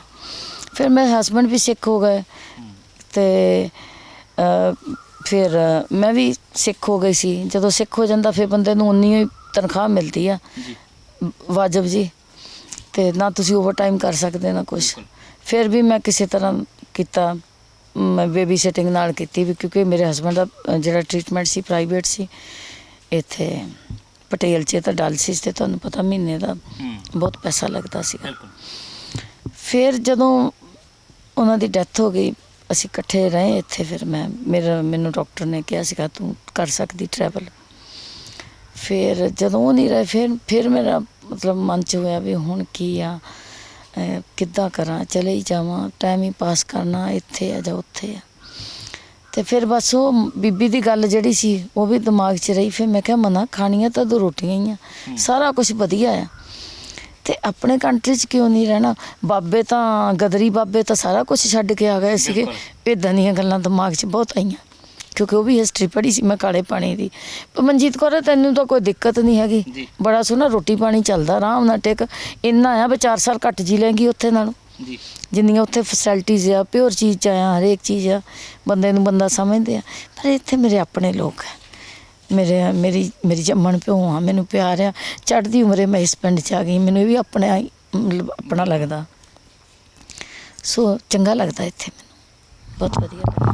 ਮੈਂ ਅਕਸਰ ਜ਼ਿਕਰ ਛੇੜਦਾ ਹੁੰਦਾ ਨਾ ਜਦੋਂ ਪ੍ਰਵਾਸ ਦੀ ਗੱਲ ਚੱਲਦੀ ਹੈ, ਜਦੋਂ ਵਿਦੇਸ਼ਾਂ ਦੀ ਗੱਲ ਚੱਲਦੀ ਨਾ, ਇੱਕ ਕੈਮਲੂਪਸ ਦੀਆਂ ਮੱਛੀਆਂ ਹੁੰਦੀਆਂ ਆ। ਮੈਂ ਕਿਤੇ ਪੜ੍ਹਿਆ ਸੀਗਾ ਕਿ ਉਹ ਮੱਛੀਆਂ ਦੇ ਉਹ ਇੱਕ ਜੀਨ ਦੇ ਵਿੱਚ ਚੀਜ਼ ਬੈਠੀ ਆ ਕਿ ਉਹ ਜਿੱਥੇ ਜੰਮਦੀਆਂ ਨੇ ਨਾ, ਅਖੀਰ ਉੱਥੇ ਆਣ ਕੇ ਮਰਦੀਆਂ ਨੇ। ਤੇ ਮੈਨੂੰ ਲੱਗਦਾ ਪੰਜਾਬੀਆਂ ਦੇ ਅੰਦਰ ਉਹ ਮੱਛੀਆਂ ਵਾਲੀ, ਕੈਮਲੂਪਸ ਮੱਛੀਆਂ ਵਾਲਾ ਮਾਦਾ ਹੈਗਾ ਆ ਕਿ ਇਹ ਦੌੜਦੇ ਪੰਜਾਬ ਵਾਲਿਆ, ਭਾਵੇਂ ਜਿਹੜੇ ਮਰਜ਼ੀ ਮੁਲਕ ਜਾ ਕੇ ਬੈਠ ਲੈਣ, ਇਹਨਾਂ ਦਾ ਦਿਲ ਜਿਹੜਾ ਉਹ ਹਮੇਸ਼ਾ ਪੰਜਾਬ 'ਚ ਧੜਕਦਾ ਰਹਿੰਦਾ ਆ, ਫਿਕਰ ਪੰਜਾਬ ਦੀ ਰਹਿੰਦੀ ਆ। ਭਾਵੇਂ ਕੋਠੀਆਂ ਕਾਰਾਂ ਜਿਹੜੀਆਂ ਉਹ ਵਿਦੇਸ਼ਾਂ 'ਚ ਲੈ ਲੈਣ, PR ਉੱਥੋਂ ਦੀ ਲੈ ਲੈਣ, ਪਰ PR ਦੇ ਬਦਲੇ ਦੇ ਵਿੱਚ ਪਿਆਰ ਪੰਜਾਬ ਨਾਲ ਹੀ ਆ। ਇਹ ਸਿੱਧੀ ਤੌਰ 'ਤੇ ਜਿਹੜੇ ਉਹ ਤੁਹਾਡੀਆਂ ਗੱਲਾਂ ਦੇ ਵਿੱਚੋਂ ਵੀ ਮੈਨੂੰ ਇਹੀ ਜਿਹੜਾ ਨਜ਼ਰ ਆਉਂਦਾ। ਤੇ ਹੁਣ ਜਦੋਂ ਤੁਸੀਂ ਕਹਿੰਦੇ ਕਿ ਲੌਕ ਕਰ ਲੈਣਾ ਆ, ਲੋਕਾਂ ਦੀ ਲੜਾਈ ਲੜਨੀ ਹੈ, ਇਸ ਲੜਾਈ ਦੇ ਵਿੱਚ ਵੀ ਜਿਹੜਾ ਉਹ ਸੁਖਾਲਾ ਨਹੀਂ ਹੈ ਇੱਥੇ ਭਾਰਤ ਦੇ ਵਿੱਚ ਇੱਦਾਂ ਦੀਆਂ ਲੜਾਈਆਂ ਲੜਨੀਆਂ। ਜਿਹੜਾ ਹੱਕਾਂ ਲਈ ਲੜਦਾ ਕਿਸੇ ਲਈ, ਉਹਦੇ ਲਈ ਆਪਣੀਆਂ 100 ਮੁਸ਼ਕਲਾਂ ਜਿਹੜੀਆਂ ਉਹ ਖੜੀਆਂ ਹੋ ਜਾਂਦੀਆਂ। ਉਹਨਾਂ ਲਈ ਆਪਣੇ ਆਪ ਨੂੰ ਤਿਆਰ ਕੀਤਾ ਹੋਇਆ, ਜਾਂ ਉਹਨਾਂ ਦਾ ਪਹਿਲਾਂ ਹੀ ਸਾਹਮਣਾ ਕਰ ਚੁੱਕੇ ਆ, ਆਦੀ ਹੋ ਗਏ ਹੋ, ਜਾਂ ਕੋਈ ਗੱਲ ਨਹੀਂ ਜੋ ਹੋਊਗਾ ਦੇਖੀ ਜਾਊਗੀ? ਦੇਖੋ ਜੀ, ਸਾਰਾ ਕੁਝ ਜਿਹੜਾ ਆ ਆਦੀ ਵੀ ਹੋ ਗਈਆਂ, ਕਿਉਂਕਿ ਅੱਜ ਕੱਲ੍ਹ ਮੀਡੀਆ ਦਾ ਵੀ ਅਸਰ ਆ। ਇੱਕ ਮੈਂ ਪੜ੍ਹਿਆ ਸੀ, ਕਹਿੰਦਾ ਵੀ ਬੰਦਾ ਨਾ ਸਾਰੀ ਉਮਰ ਇਹੀ ਸੋਚਦਾ ਮਰ ਜਾਂਦਾ ਵੀ ਮੇਰੇ ਬਾਰੇ ਲੋਕੀ ਕੀ ਕਹੂਗੇ। ਉਹ ਬਾਅਦ 'ਚ ਸੋਚਦਾ ਵੀ ਲੋਕਾਂ ਕੋਲ ਕਿੱਥੋਂ ਵਿਹਲ ਸੀ ਤੇਰੇ ਬਾਰੇ ਸੋਚਣ ਦੀ। ਤੇ ਦੂਸਰਾ ਮੈਂ ਆਪਣਾ ਇੱਕ ਹਿਸਾਬ ਕਿਤਾਬ ਰੱਖਿਆ ਆ ਵੀ ਸ਼ਾਮ ਨੂੰ ਜਦੋਂ ਲੇਖਾ ਜੋਖਾ ਕਰੋ ਨਾ ਆਪਣਾ, ਸੌਣ ਤੋਂ ਪਹਿਲਾਂ, ਤੁਸੀਂ ਆਤਮਾ ਤਾਂ ਪਰਮਾਤਮਾ ਦੀ ਨਜ਼ਰ 'ਚ ਸੱਚੇ ਰਹੋ। ਬਾਕੀ ਕੋਈ ਗੱਲ ਨਹੀਂ, ਜਿਹੜੀ ਜ਼ਿੰਦਗੀ ਆ ਜੋ ਹੋਊਗਾ, ਕੋਈ ਕਿਹੜੀ ਗੱਲ ਹੈ। ਲੋਕੀ ਦੇਖੋ ਜੀ, ਆ ਹੁਣ ਮਹਾਮਾਰੀ ਨਾਲ ਵੀ ਮਰੇ ਆ, ਕੋਈ ਆਫਤ ਇਦਾਂ ਦੀ ਆ ਜਾਂਦੀ ਆ, ਇਦਾਂ ਦੀ ਬਿਮਾਰੀ 'ਚੋਂ ਰੱਬ ਨੇ ਜੀਂਦੇ ਰੱਖਿਆ। ਜੋ ਉਹਨੇ ਲਿਖਿਆ ਹੈ, ਜਿੱਦਾਂ ਉਹਦੀ ਰਜ਼ਾ ਆ, ਉਹਦੀ ਮਰਜ਼ੀ ਆ। ਆਪਾਂ ਜੋ ਹੈਗਾ ਹੈ ਨਾ, ਆਤਮਾ ਤਾਂ ਪਰਮਾਤਮਾ ਦੀ ਨਜ਼ਰ 'ਚ ਸੱਚੇ ਰਹਿ ਕੇ ਕਰਨਾ ਆ, ਬਸ ਇਹ ਆਪਣੇ ਮਨ ਨੂੰ ਰੱਖਿਆ ਹੈ ਪੱਕਾ ਰੱਖਿਆ। ਹੁਣ ਤੁਸੀਂ ਇਕੱਲੇ ਰਹਿ ਰਹੇ ਹੋ ਇੱਥੇ ਪੰਜਾਬ ਦੇ ਵਿੱਚ, ਘਰ ਦੇ ਵਿੱਚ। ਬਾਕੀ ਪਰਿਵਾਰ ਦੇ ਮੈਂਬਰ ਕਿੱਥੇ ਨੇ, ਤੇ ਉਹ ਪਰਿਵਾਰ ਦੇ ਮੈਂਬਰ ਕੀ ਤੁਹਾਨੂੰ ਇਸ ਤਰੀਕੇ ਨਾਲ ਇੱਥੇ ਰਹਿਣ ਦੀ ਇਜਾਜ਼ਤ ਦਿੰਦੇ ਆ, ਜਾਂ ਗਾਹੇ ਬਗਾਹੇ ਕਹਿ ਦਿੰਦੇ ਛੱਡੋ ਪਰਾਂ, ਇੱਧਰ ਆ ਜਾਓ ਸਾਡੇ ਕੋਲ? ਕੌਣ ਨੇ ਪਰਿਵਾਰ ਦੇ ਵਿੱਚ ਨਾਲ, ਇਹ ਵੀ ਦੱਸ ਦਿਓ। ਮੇਰੇ ਪਰਿਵਾਰ 'ਚ ਜੇ ਸੋਚੋ ਤਾਂ ਮੇਰੀ ਛੋਟੀ ਭੈਣ ਆ, ਮੇਰੀ ਅਮਰਦੀਪ ਕੌਰ ਉਹਦਾ ਨਾਂ ਆ। ਉਹ ਹੈ ਤਾਂ ਨਾਰਵੇ ਦੀ ਹੋਈ ਜੰਪਲ, ਪਰ ਬਹੁਤ ਮਤਲਬ ਕਹਿ ਲਓ ਕਿ ਉਹਨੇ ਹਮੇਸ਼ਾ ਹੁਣ ਉਹਨੂੰ ਪਤਾ ਲੱਗ ਜਾਵੇ ਨਾ ਕਿ ਭੈਣ ਜੀ ਇੱਦਾਂ ਆ, ਉਹਨੇ ਹੁਣ ਆ ਜਾਣਾ। ਉਸ ਵੇਲੇ ਸਾਲ 'ਚ ਉਹਨੇ 2 ਵਾਰੀ 1 ਵਾਰੀ ਆਉਣਾ ਹੀ ਆਉਣਾ ਆ। ਅਤੇ ਉਹ ਮੈਨੂੰ ਬਹੁਤ ਵਾਰੀ ਕਹਿ ਦਿੰਦੀ ਆ, ਫਿਰ ਮੈਂ ਉਹਨੂੰ ਦਿਲਾਸਾ ਦਿੰਦੀ, ਕੋਈ ਗੱਲ ਨਹੀਂ, ਰੱਬ ਉਹਦੀ ਮੈਰਿਜ ਹੋਈ 16 'ਚ, ਤਾਂ ਮੈਂ ਕਿਹਾ ਕੋਈ ਨਹੀਂ, ਰੱਬ ਕੋਈ ਤੇਰੇ ਵੱਲੋਂ ਦਿਨ ਦਿਖਾਊਗਾ ਨਾ, ਫਿਰ ਮੈਂ ਖਿਡਾਉਣ ਆਊਂਗੀ, ਕੋਈ ਨਹੀਂ, ਥੋੜ੍ਹਾ ਚਿਰ ਫਿਕਰ ਨਾ ਕਰ। ਅਤੇ ਬਾਕੀ ਕੋਈ ਨਹੀਂ, ਤੁਹਾਨੂੰ ਹੀ ਮਿਲਣਾ ਉੱਥੇ ਜਾ ਕੇ, ਤੁਸੀਂ ਇੱਥੇ ਆ ਜਾਂਦੇ ਆ। ਅਤੇ ਇੱਦਾਂ ਕਹਿ ਕੇ ਕਰ ਲੈਂਦੀ। ਆਸਟ੍ਰੇਲੀਆ ਹੈਗਾ ਆ ਮੁੰਡਾ ਵਿਕਰਮ ਆ, ਮੇਰਾ ਬੇਟਾ ਹੀ ਕਹਿ ਲਓ। ਉਹਨਾਂ ਕੋਲ ਮੈਂ ਚਲੇ ਗਈ ਸੀਗੀ, ਮੈਂ ਆਸਟ੍ਰੇਲੀਆ, ਜਦੋਂ ਮਨ ਹੋਵੇ ਉਹ ਆ ਜਾਂਦੇ ਆ। ਹੁਣ ਉਹ ਮੇਰੀ ਪੁੱਤੀ ਸਮਝ ਲਓ, ਥੋੜ੍ਹੇ ਦਿਨ ਰਹਿ ਕੇ ਗਈ ਸੀ ਉੱਥੇ, ਛੁੱਟੀਆਂ ਦਸੰਬਰ 'ਚ ਹੁੰਦੀਆਂ, ਉਹਨੂੰ ਵੀ ਮੈਂ ਸਕੂਲ ਲੈ ਜਾਂਦੀ ਰਹੀ ਹਾਂ। ਉਹਨੂੰ ਬਾਹਰ ਮੈਂ ਮੇਰੀ ਹੈਲਪਰ ਹੁੰਦੀ ਸੀ। ਇਹ ਮੇਰੀ ਬੱਚੀ ਇਹ ਕੋਲ ਰਹਿੰਦੀ ਆ, ਇਹਨੂੰ ਤੇ ਉਹਨੂੰ ਕਹਿਣਾ ਵੀ ਤੂੰ ਇਹਨਾਂ ਨੂੰ ਖਿਡਾ ਤਾ, ਮੈਂ ਆਪਣਾ ਪੀਰੀਅਡ ਲਾ ਕੇ ਆਈ। ਅਤੇ ਠੀਕ ਹੈ, ਲਾਈਫ ਇੰਜੋਏ ਕਰਦੀ ਹਾਂ। ਮੈਨੂੰ ਜ਼ਿੰਦਗੀ ਨੂੰ ਇੰਜੋਏ ਕਰਦੇ ਨਾ, ਇਹ ਸਭ ਤੋਂ ਵੱਡੀ ਗੱਲ ਹੈ। ਜਦੋਂ ਵਿਅਕਤੀ ਨਾ, ਕੋਈ ਵੀ ਸ਼ਖਸ ਜਿਹੜਾ ਉਹ ਜ਼ਿੰਦਗੀ ਨੂੰ ਇੰਜੋਏ ਕਰਨ ਲੱਗ ਪਵੇ, ਤੇ ਰਾਹ ਵੀ ਬਹੁਤ ਖੁੱਲ੍ਹਦੇ ਆ, ਚਾਹ ਵੀ ਬਹੁਤ ਪੈਦਾ ਹੁੰਦੀ ਹੈ, ਅਤੇ ਫਿਰ ਬਹੁਤ ਸਾਰੀਆਂ ਮੁਸ਼ਕਲਾਤ ਆਪਣੇ ਆਪ ਹੱਲ ਹੋਣੀਆਂ ਵੀ ਸ਼ੁਰੂ ਹੋ ਜਾਂਦੀਆਂ। ਮੈਨੂੰ ਲੱਗਦਾ ਕਿ ਅਸੀਂ ਜ਼ਿੰਦਗੀ ਜਿਉਣ ਦਾ ਢੰਗ ਹੀ ਭੁੱਲ ਚੁੱਕੇ ਹਾਂ। ਸਹੀ ਮਾਇਨੇ 'ਚ ਜ਼ਿੰਦਗੀ ਜਿਉਣ ਦੀ ਕੋਸ਼ਿਸ਼ ਦੇ ਵਿੱਚ ਹੀ ਜ਼ਿੰਦਗੀ ਗੁਜ਼ਾਰ ਦਈਦੀ ਹੈ, ਜ਼ਿੰਦਗੀ ਦੇ ਨਾਲ ਤਾਂ ਕਦੀ ਸਾਡਾ ਵਾਹ ਪੈਂਦਾ ਹੀ ਨਹੀਂ ਆ। ਅਤੇ ਮੈਨੂੰ ਲੱਗਦਾ ਤੁਹਾਡੇ ਨਾਲ ਜਿਹੜੀਆਂ ਗੱਲਾਂ ਬਾਤਾਂ ਕੀਤੀਆਂ, ਸਹੀ ਮਾਇਨਿਆਂ ਦੇ ਵਿੱਚ ਮੈਂ ਉਸ ਸ਼ਖਸ ਦੇ ਨਾਲ ਬੈਠਾ ਆ, ਉਸ ਹਸਤੀ ਨਾਲ ਬੈਠਾ ਜਿਹੜਾ ਭਰਪੂਰ ਤਰੀਕੇ ਨਾਲ ਜ਼ਿੰਦਗੀ ਨੂੰ ਜਿਉ ਵੀ ਰਿਹਾ ਆ, ਅਤੇ ਦੂਸਰਿਆਂ ਲਈ ਵੀ ਜਿਉ ਰਿਹਾ, ਦੂਸਰਿਆਂ ਲਈ ਕੁਝ ਕਰ ਵੀ ਰਿਹਾ। ਅਤੇ ਮੈਂ ਉਮੀਦ ਰੱਖਦਾ ਹਾਂ ਕਿ ਇਸੇ ਤਰੀਕੇ ਨਾਲ ਤੁਹਾਡੇ ਹੌਸਲੇ ਵੀ ਬੁਲੰਦ ਰਹਿਣਗੇ, ਇਸੇ ਤਰੀਕੇ ਨਾਲ ਤੁਸੀਂ ਲੋਕਾਂ ਦੀ ਜਿਹੜੀ ਪੀੜ ਨੂੰ ਮਹਿਸੂਸ ਕਰਦੇ ਹੋ, ਤੁਹਾਡੇ ਅੰਦਰ ਜਿਹੜੀ ਮਨੁੱਖਤਾ ਜਿਉਂਦੀ ਆ, ਉਹ ਵੀ ਇਸੇ ਤਰੀਕੇ ਨਾਲ ਜਿਉਂਦੀ ਜਾਗਦੀ ਰਹੇਗੀ, ਅਤੇ ਲੰਬਾ ਸਮਾਂ ਜਿਹੜਾ ਉਹ ਲੋਕਾਂ ਦੀ ਸੇਵਾ ਕਰੋਗੇ। ਪੰਜਾਬ ਦੇ ਵਿੱਚ ਜੋ ਤੁਸੀਂ ਸੋਚਿਆ ਹੋਇਆ ਕਿ ਉਹ ਜਿਨ੍ਹਾਂ ਦੀ ਕੋਈ ਨਹੀਂ ਬਾਂਹ ਫੜਦਾ, ਕਾਨੂੰਨੀ ਰੂਪ ਦੇ ਵਿੱਚ ਉਹਨਾਂ ਦੀ ਬਾਂਹ ਫੜਨੀ ਹੈ, ਅਤੇ ਮੈਨੂੰ ਲੱਗਦਾ ਕਿ ਉਹ ਆਸ਼ੇ ਤੁਹਾਡੇ ਪੂਰੇ ਹੋਣਗੇ, ਅਤੇ ਉਹਨਾਂ ਆਸ਼ਿਆਂ ਨੂੰ ਪੂਰੇ ਹੋਣ ਦੇ ਲਈ ਅਰਦਾਸ ਕਰਨ ਵਾਲਿਆਂ ਦੇ ਵਿੱਚ ਅਸੀਂ ਵੀ ਸ਼ੁਮਾਰ ਹੋਵਾਂਗੇ। ਧੰਨਵਾਦ, ਬਹੁਤ ਸ਼ੁਕਰੀਆ ਜੀ, ਬਹੁਤ ਸ਼ੁਕਰੀਆ। ਸੋ ਸ਼ੁਕਰੀਆ। ਇਹ ਸਨ ਮਨਜੀਤ ਕੌਰ ਹੋਰੀ। ਇਹ ਬੁਲੰਦ ਹੌਸਲਿਆਂ ਦੀ ਗੱਲ ਹੈ, ਜਾਂ ਕਹਿ ਲਓ ਕਿ ਸਾਡੇ ਪੰਜਾਬ ਦੀ ਮਿੱਟੀ ਦੇ ਵਿੱਚ ਕੁਝ ਇਹੋ ਜਿਹਾ ਹੈ ਕਿ ਜਿਹੜਾ ਇਸ ਭੋਇੰ 'ਤੇ ਜੰਮਦਾ ਆ, ਉਹਦੇ ਅੰਦਰ ਕੁਝ ਨਾ ਕੁਝ ਕਰ ਗੁਜ਼ਰਨ ਦਾ ਮਾਦਾ ਜ਼ਰੂਰ ਪੈਦਾ ਹੁੰਦਾ। ਅੱਜ ਜਿੱਥੇ ਪੰਜਾਬ ਨੂੰ ਬਹੁਤ ਸਾਰੀਆਂ ਅਲਾਮਤਾਂ ਚੁੰਬੜੀਆਂ ਆ, ਜਿੱਥੇ ਪੰਜਾਬ ਨੂੰ ਬਦਨਾਮ ਕੀਤਾ ਵੀ ਜਾ ਰਿਹਾ ਹੈ, ਹੋ ਵੀ ਰਿਹਾ ਹੈ, ਬਹੁਤ ਕੁਝ ਇਹੋ ਜਿਹਾ ਹੋ ਵਾਪਰ ਰਿਹਾ ਜਿਹਦੀ ਅਸੀਂ ਚਿੰਤਾ ਵੀ ਜਤਾਉਂਦੇ ਹਾਂ। ਅਤੇ ਉਹਨਾਂ ਹਾਲਾਤਾਂ ਦੇ ਵਿੱਚ ਜਦੋਂ ਕੋਈ ਇਸ ਤਰੀਕੇ ਦਾ ਮਨਜੀਤ ਕੌਰ ਹੋਰਾਂ ਦੀ ਪ੍ਰਾਪਤੀ ਵਰਗਾ ਠੰਡੀ ਹਵਾ ਦਾ ਬੁੱਲਾ ਆਉਂਦਾ ਆ, ਅਤੇ ਲੱਗਦਾ ਆ ਚੰਗਿਆਈ ਅਜੇ ਖ਼ਤਮ ਨਹੀਂ ਹੋਈ, ਚੰਗਿਆਈ ਅਜੇ ਜਿਉਂਦੀ ਹੈ। ਅਤੇ ਇਸੇ ਚੰਗਿਆਈ ਦੇ ਸਿਰ 'ਤੇ ਪੰਜਾਬ ਇੱਕ ਵਾਰ ਫਿਰ ਹੰਭਲਾ ਮਾਰ ਕੇ ਆਪਣੇ ਪੈਰਾਂ 'ਤੇ ਖੜੋਵੇਗਾ, ਅਤੇ ਉਹੀ ਖੁਸ਼ਹਾਲ ਪੰਜਾਬ ਵੀ ਨਜ਼ਰ ਆਏਗਾ। ਫਿਲਹਾਲ ਇਸੇ ਦੇ ਨਾਲ ਜਸਵੀਰ ਨੂੰ ਅਤੇ ਮੇਰੇ ਸਹਿਯੋਗੀ ਪ੍ਰਵੀਨ ਬੋਬੀ ਨੂੰ ਦਿਓ ਇਜਾਜ਼ਤ। ਫਿਰ ਮੁਲਾਕਾਤ ਹੋਏਗੀ, ਤਦ ਤੱਕ ਲਈ ਦੇਖਦੇ ਰਹੋ TV ਪੰਜਾਬ। ਸਤਿ ਸ਼੍ਰੀ ਅਕਾਲ ਜੀ, ਮੈਂ ਨਿਰਮਲ ਮਾਨ ਪੂਰਾ ਡੈਟ ਸੈਟਲਮੈਂਟ ਤੋਂ। ਇਹ ਤੁਸੀਂ ਵੀਡੀਓ ਦੇਖ ਰਹੇ ਸੀ TV ਪੰਜਾਬ ਦੇ ਉੱਤੇ। ਇਹੋ ਜਿਹੇ ਹੋਰ ਜਾਣਕਾਰੀ ਭਰਪੂਰ ਵੀਡੀਓ ਦੇਖਣ ਵਾਸਤੇ TV ਪੰਜਾਬ ਦੇ ਚੈਨਲ ਨੂੰ ਸਬਸਕ੍ਰਾਈਬ ਕਰੋ, ਅਤੇ ਨਾਲ ਹੇਠ ਦਿੱਤੇ ਹੋਏ ਬੈਲ ਆਈਕਨ ਦੇ ਬਟਨ ਦਬਾਓ। ਸਤਿ ਸ਼੍ਰੀ ਅਕਾਲ।